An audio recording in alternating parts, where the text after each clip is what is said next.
The Complete Works of William Shakespeare by William Shakespeare. Act 2. Scene I. A public place. Enter Adriana, wife to Antipholus, of Ephesus, with Luciana her sister. Adriana. Neither my husband nor the slave returned that in such haste I sent to seek his master? Sure, Luciana, it is 2 o'clock. Luciana. Perhaps some merchant hath invited him, and from the mart he's somewhere gone to dinner. Good sister, let us dine, and never fret. A man is master of his liberty. Time is their master, and when they see time, they'll go or come. If so, be patient, sister. Adriana. Why should their liberty then ours be more? Luciana. Because their business still lies out o' door. Adriana. Look, when I serve him so, he takes it ill. Luciana. Oh, no, he is the bridle of your will. Adriana. There's none but asses will be bridled so. Luciana. Why, headstrong liberty is lashed with woe. There's nothing situate under heaven's eye but hath his bound in earth, in sea, in sky. The beasts, the fishes, and the winged fowls are their males' subjects, and at their controls. Man, more divine, the masters of all these, lord of the wide world and wild what seas, endued with intellectual sense and souls, of more preeminence than fish and fowls, are masters to their females, and their lords, then let your will attend on their accords.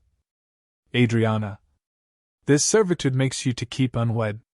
Luciana. Not this, but troubles of the marriage bed. Adriana. But were you wedded, you would bear some sway. Luciana. Ere I learn love, I'll practice to obey. Adriana. How if your husband starts some other where? Luciana. Till he come home again, I would forbear. Adriana. Patience unmoved. No marvel though she pause, they can be meek that have no other cause.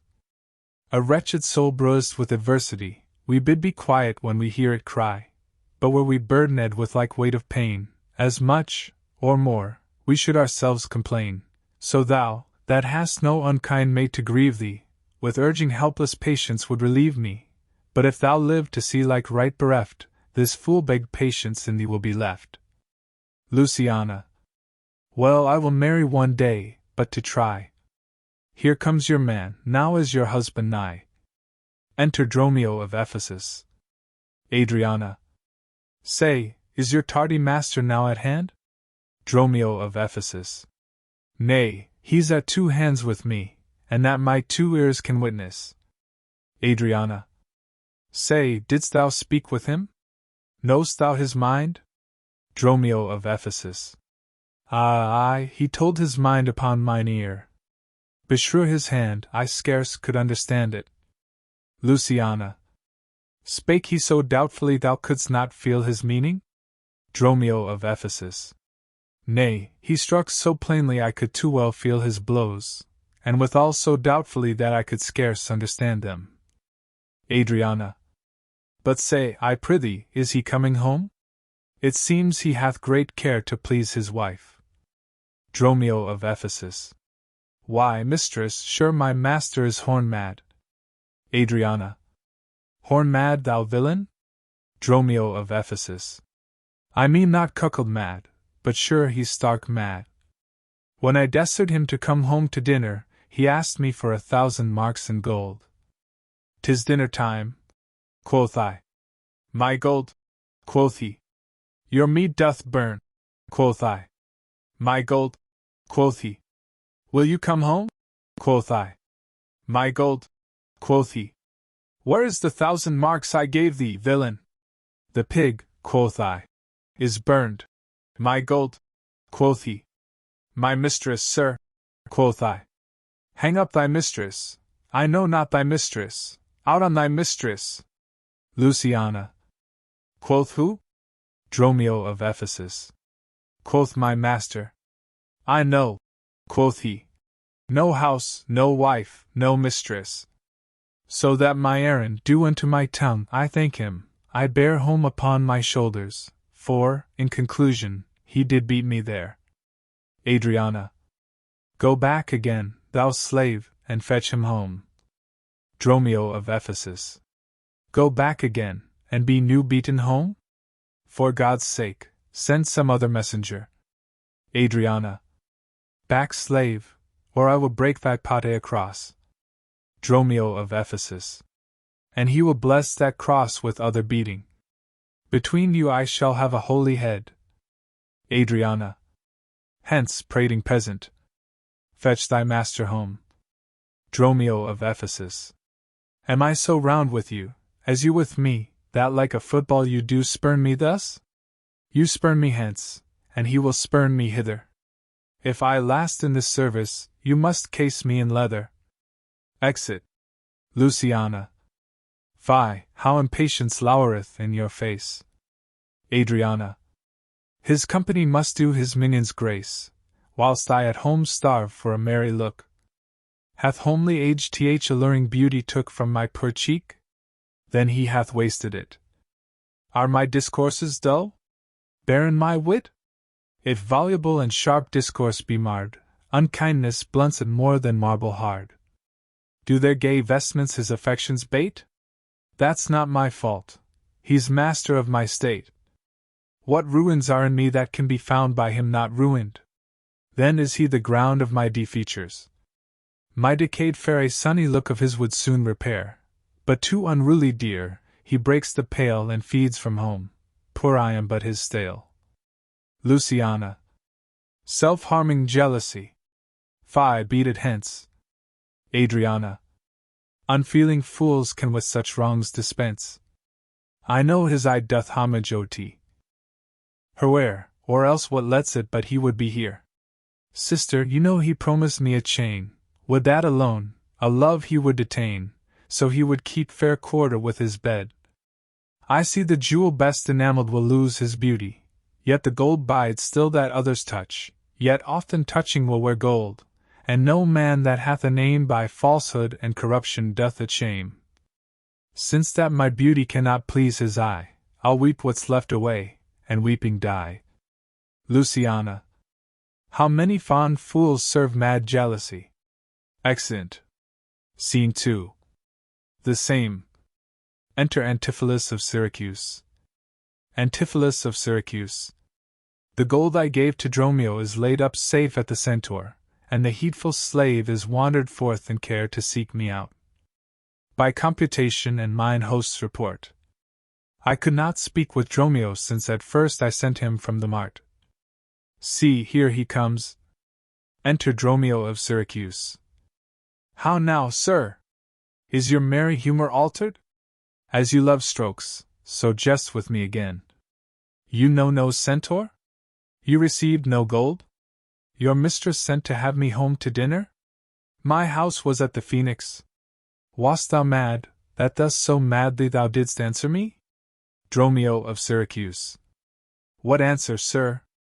When spake I such a word? Antipholus of Syracuse. Even now, even here, not half an hour since. Dromio of Syracuse. I did not see you since you sent me hence, home to the Centaur with the gold you gave me. Antipholus of Syracuse. Villain, thou didst deny the gold's receipt, and toldst me of a mistress and a dinner, for which I hope thou feltst I was displeased. Dromio of Syracuse. I am glad to see you in this merry vein. What means this jest, I pray you, master, tell me? Antipholus of Syracuse. Yea, dost thou jeer and flout me in the teeth? Think'st thou I jest? Hold, take thou that and that. Beats Dromio. Dromio of Syracuse. Hold, sir, for God's sake, now your jest is earnest. Upon what bargain do you give it me? Antipholus of Syracuse. Because that I familiarly sometimes do use you for my fool, and chat with you, your sauciness will jest upon my love, and make a common of my serious hours. When the sun shines let foolish gnats make sport, but creep in crannies when he hides his beams. If you will jest with me, know my aspect, and fashion your demeanor to my looks, or I will beat this method in your sconce. Dromio of Syracuse. Sconce, call you it? So you would leave battering, I had rather have it ahead. And you use these blows long, I must get a sconce for my head, and ensconce it too, or else I shall seek my wit in my shoulders. But I pray, sir, why am I beaten? Antipholus of Syracuse. Dost thou not know? Dromio of Syracuse. Nothing, sir, but that I am beaten. Antipholus of Syracuse. Shall I tell you why? Dromio of Syracuse. Aye, sir, and wherefore? For they say, every why hath a wherefore. Antipholus of Syracuse. Why, first, for flouting me, and then wherefore, for urging it the second time to me. Dromio of Syracuse. Was there ever any man thus beaten out of season, when in the why and the wherefore is neither rhyme nor reason? Well, sir, I thank you.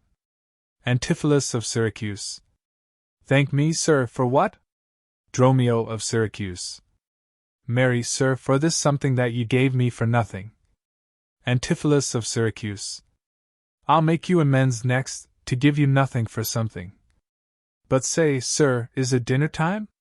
Dromio of Syracuse. No, sir, I think the meat wants that I have. Antipholus of Syracuse. In good time, sir, what's that? Dromio of Syracuse. Basting. Antipholus of Syracuse. Well, sir, then 'twill be dry. Dromio of Syracuse. If it be, sir, I pray you eat none of it. Antipholus of Syracuse. Your reason? Dromio of Syracuse. Lest it make you choleric, and purchase me another dry basting. Antipholus of Syracuse. Well, sir, learn to jest in good time. There's a time for all things. Dromio of Syracuse. I durst have denied that before you were so choleric. Antipholus of Syracuse. By what rule, sir? Dromio of Syracuse. Marry, sir, by a rule as plain as the plain bald pate of Father Time himself. Antipholus of Syracuse. Let's hear it. Dromio of Syracuse. There's no time for a man to recover his hair that grows bald by nature. Antipholus of Syracuse. May he not do it by fine and recovery? Dromio of Syracuse. Yes, to pay a fine for a periwig, and recover the lost hair of another man. Antipholus of Syracuse. Why is time such a niggard of hair, being, as it is, so plentiful in excrement? Dromio of Syracuse. Because it is a blessing that he bestows on beasts, and what he hath scanned men in hair he hath given them in wit. Antipholus of Syracuse. Why, but there's many a man hath more hair than wit. Dromio of Syracuse. Not a man of those, but he hath the wit to lose his hair. Antipholus of Syracuse. Why, thou didst conclude hairy men plain dealers without wit. Dromio of Syracuse. The plainer dealer, the sooner lost. Yet he losteth it in a kind of jollity. Antipholus of Syracuse. For what reason? Dromio of Syracuse. For two, and sound ones too.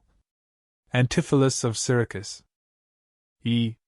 Nay, not sound, I pray you. Dromio of Syracuse. Sure ones then. Antipholus of Syracuse. Nay, not sure, in a thing falsing. Dromio of Syracuse. Certain ones then. Antipholus of Syracuse. Name them. Dromio of Syracuse. The one, to save the money that he spends in tiring. The other, that at dinner they should not drop in his porridge.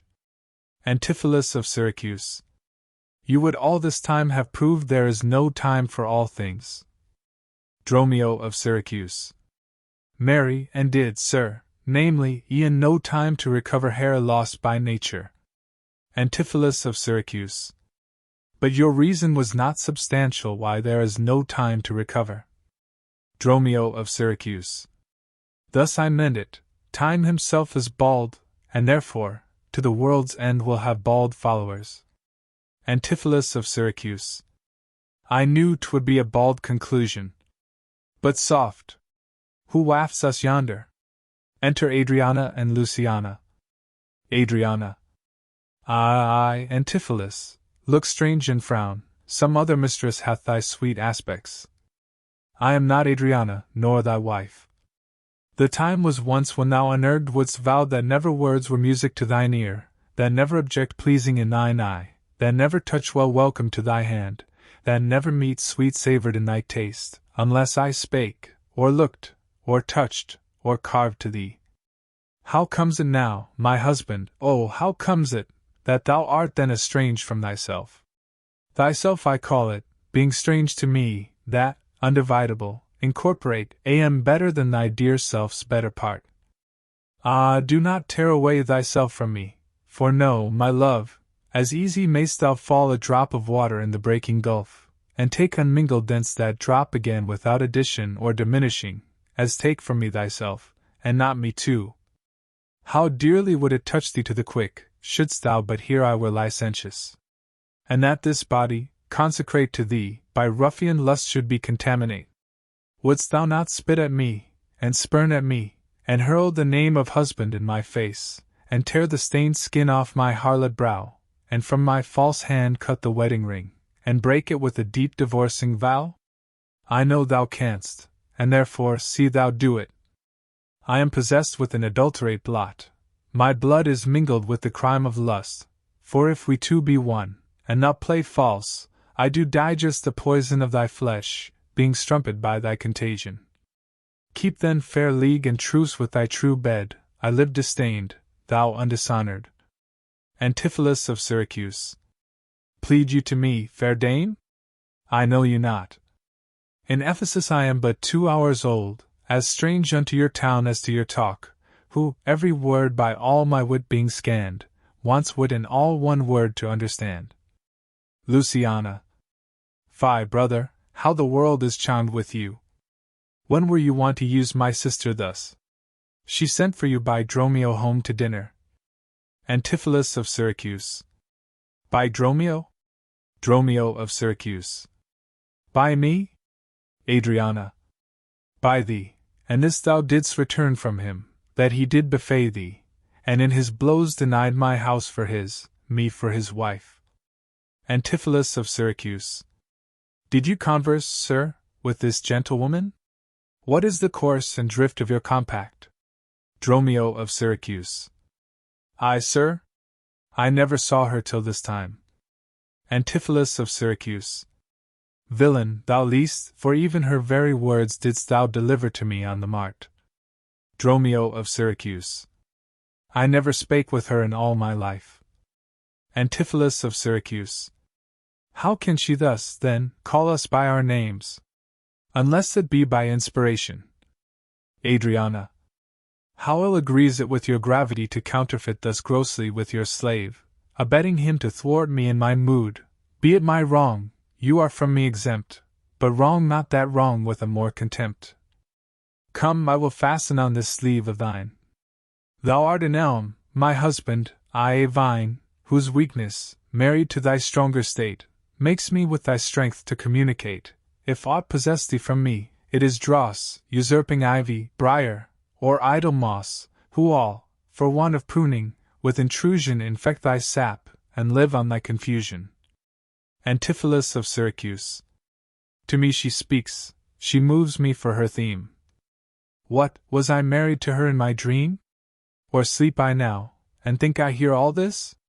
What error drives our eyes and ears amiss? Until I know this sure uncertainty I'll entertain the offered fallacy. Luciana. Dromio, go bid the servants spread for dinner. Dromio of Syracuse. Oh, for my beads! I cross me for a sinner. This is the fairy land, oh spite of spites! We talk with goblins, owls, and sprites. If we obey them not, this will ensue, they'll suck our breath, or pinch us black and blue. Luciana. Why prat'st thou to thyself, and answer'st not? Dromio, thou drone, thou snail, thou slug, thou sot. Dromio of Syracuse. I am transformed, master, am I not? Antipholus of Syracuse. I think thou art in mind, and so am I. Dromio of Syracuse. Nay, master, both in mind and in my shape. Antipholus of Syracuse. Thou hast thine own form. Dromio of Syracuse. No, I am an ape. Luciana. If thou art charmed to aught, 'tis to an ass. Dromio. Of Syracuse. 'Tis true, she rides me, and I long for grass. 'Tis so, I am an ass, else it could never be but I should know her as well as she knows me. Adriana. Come, come, no longer will I be a fool, to put the finger in the eye and weep whilst man and master laughs my woes to scorn. Come, sir, to dinner. Dromio, keep the gate. Husband, I'll dine above with you today, and shrive you of 1,000 idle pranks. Sirrah, if any ask you for your master, say he dines forth, and let no creature enter. Come, sister, Dromio, play the porter well. Antipholus of Syracuse. Am I in earth, in heaven, or in hell? Sleeping or waking, mad, or well advised?